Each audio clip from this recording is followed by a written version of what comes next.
Okay, I've had this idea for a little while now, and this is just going to be a super informal attempt at it. So the idea is that I do a lot of work in Finale, and I've been using Finale for like 16 years, something like that.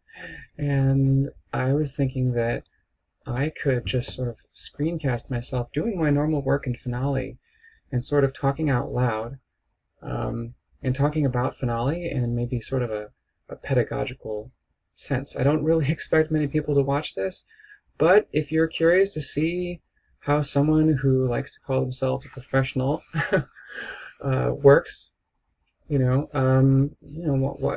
hang out and watch this for a minute. Basically, I'm currently working on a choral piece, a very small choral piece for a client that I do a lot of work for. So most of this client's works are like operas. Well, most of the work I've done for them is operas. But this is a smaller piece and kind of doable in a short amount of time. So I'm just going to just see what happens and forgive the rambling nature of this. And actually, I'm really impressed if you're listening at all or watching at all. So anyway, right here I'm looking at just the piano part, the actual full score. Now, you may know about staff sets. This confused me a whole lot at first when I didn't know about staff sets, and they're not intuitive at all. So staff sets let you stay in the score, so you don't have to go to a part and make edits that won't necessarily reflect in the score. If you want to stay in the score, or and work on a particular part without distraction of other parts, or if you just want to work on a couple of specific parts, or if you want two staves to be together, for a minute while you work on them, they're super useful. Anyway, so I've already created a staff set. What you do, you have to select with Shift on PC. I'm a PC girl. You have to select the staves you want, and then hold the Control button, go to Document, and say, not Document, View. Program staff set. I don't want to do that. I've already done it. So you let go of Control, and you see Select staff set. Boom. There's the piano part. So anyway, I was just going through and adding, some little touches to this, just general editing and proofreading. I kind of do everything for this client. I mean, she sends me scores, and I kind of I proofread, I check the notation, I kind of make things super consistent. And so the thing I'm doing right now is just going through it kind of measure by measure and seeing what needs to get done. So I was just working on dynamics and getting them all lined up. The thing about these, everything in Finale is slightly wonky, and you have to get used to how they all work. You'd think that dynamics and hairpins would be in the same tool and can edit them at the same time, but you'd be wrong. And so dynamics, being expressions, are subject to this little baseline thing here, and I decided that for this particular piece I'm going to make the default size of the piano staff, the default space would be 1.25 inches. And I basically eyeballed it so that here's a staff baseline. Remember, you have to go here to expression, adjust above or below staff baseline to edit the one above versus the one below. Again, rather counterintuitive, but that's how Finale's been working. So right here, I don't want to change the whole piece baseline for expressions, but I want to change the staff. So any expressions that appear on the piano staff, on the bottom of the staff, are going to be subject to this one right here. So, currently it's at, actually it's funny, I can't see the thing because there's something blocking it on my screen, but right here you can sort of see, it's like, actually I'll take it down a little bit, just to make that MP like right in the middle. And then I can go through and make sure that all of these dynamics are at their default placement.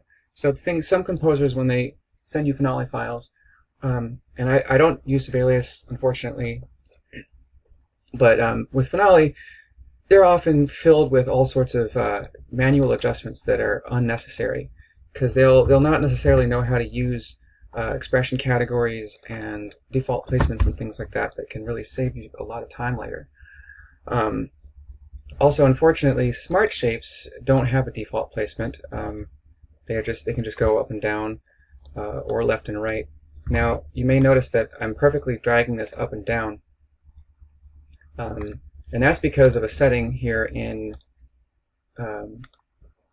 settings for Finale itself, not for the actual file, but for Finale, how Finale treats every file, and that would be an edit. And this is really, really useful, actually. It's around here somewhere. Automatically, this right here, constrain dragging, so that makes it so you only drag up or down, and you can press Shift to drag it anywhere. So that's super nice, because I often only want to drag something up and down. Anyway, so going through, you can remove, at least on PC, you can remove manual adjustments by highlighting things and pressing backspace.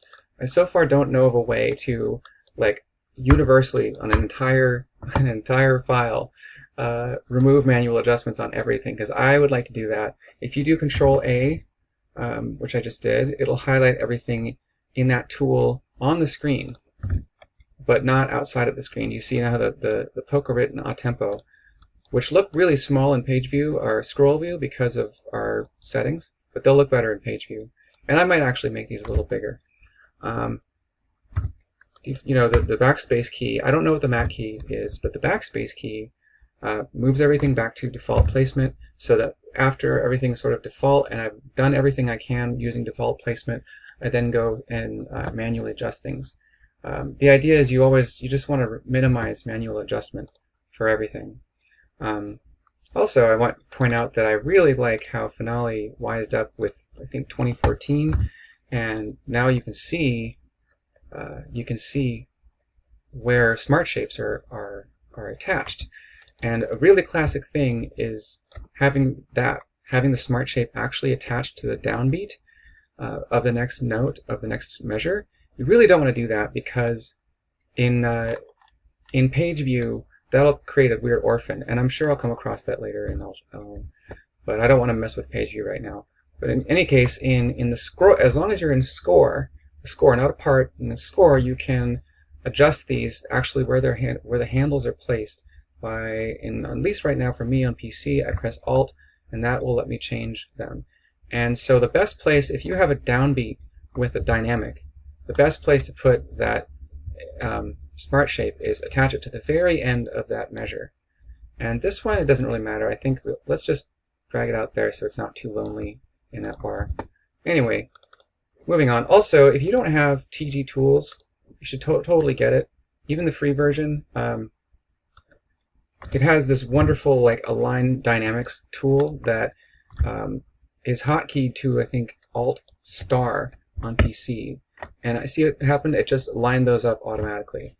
I discovered these hotkeys by accident. I used to have to go to, I think, plugins, TG tools, align move dynamics, which is super nice. This actually, you have to use this little box if your dynamics are above the staff, in my experience. For whatever reason, I don't know why, but as long as they're below the staff. Obviously above the staff is for like choral vocal parts and a couple other things. Mostly they go below the staff, so that little keyboard shortcut is super nice. And the Alt plus and Alt minus will move them up or down. It looks like this one was unaffected. I don't know why that didn't move. Finale is very weird about how it places dynamics sometimes, depending on the layer and depending on the blah blah blah. It's well, look, we've got a mezzo piano and miscellaneous. What's that about? That is very odd. I'm just going to move that to dynamics. And I'm not going to worry right now about duplicate dynamics in my dynamics category. I might fix that later. But there's two MPs in there. I don't really care. Dynamic library is a whole thing in itself. Anyway, so here's a place where this will kind of depend on the context in page view, but I think because of that big leap I'm going to make a little, I'm just going to, that's the slash button in Speedy or Simple. I think you can also do Simple. Simple Edit will also do that, but press the slash. That way we just don't have a big old beam, and this kind of shows that this is a new line, kind of a new line here, or like a new phrase. It's not slurred, but like, you know. Anyway, moving on. So that default placement, this little subito on top of the mezzo piano, that's a particular thing of this client. This client really likes the subitos, and I can't fault them completely because they are very specific. Players can unconsciously taper out phrases and things like that, and the subito, which here, by convention in all these composers' pieces, the subito is above. It makes for easy alignment this way. Up and down is a little wonky. Do you align with the middle of the expression, or do you align with the middle of the actual MP? I don't have a strict rule for that. So anyway, and I'm totally just kind of rambling here. But this is fun. I enjoy talking out loud about Finale because it kind of makes me think about what I know and what I don't know, and things that I've thought about versus things I haven't thought very much about. And I don't also feel like I could teach people things, because I have been using Finale for 16 years, something like that. Here I think we'll do a clef change. I mean, it's already going into treble clef, right? So, no, there we go. By the way, if I keep doing this, I'm probably going to talk a lot about keyboard shortcuts. Keyboard shortcuts are your friend. There are lots built into Finale, and there are lots that you can program also with TG tools. One of the simplest ones is your clefs. And if you haven't seen this yet, you can see here I just double-clicked with the clef tool on any measure, and this shows you the hotkeys for each one of those. So if I want this to be treble clef, I press 1, and so forth. Anyway, another thing, I haven't run into any so far, but my personal preference for a convention around where you place smart shapes is, unless you have a good reason otherwise, I always place them underneath the staff on a piano staff. They're always attached to the right hand. That just makes it because the dynamics are always attached to the right hand, and when I use, if I do a weird placement thing somewhere, you won't see this one move along at the same time. You know what I mean? So I try to tell clients that they should try to be aware of having, you know, if they're entering music for me, I'll say, be sure to enter in your smart shapes, your hairpins on this top staff, and you can see the mouse changes from an up arrow to a down arrow. You always want to, even if it clashes, you want that arrow to be up. Because sometimes it's like, the music is like, oh, I don't remember, but sometimes it's like it wants to be in the down arrow to look right, but you should have the up arrow, and then later if you have to adjust, if you have to have the up arrow up here and there's a collision, just drag it. Because dragging it, there's no way to drag it to a different staff, unlike with some other things. You can't drag hairpins or other smart shapes to a different staff.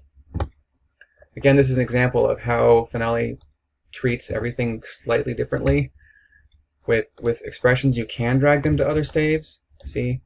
With the Alt button. Expressions, you can't. Finale, smart shapes, you can't. Expressions can be assigned to individual layers.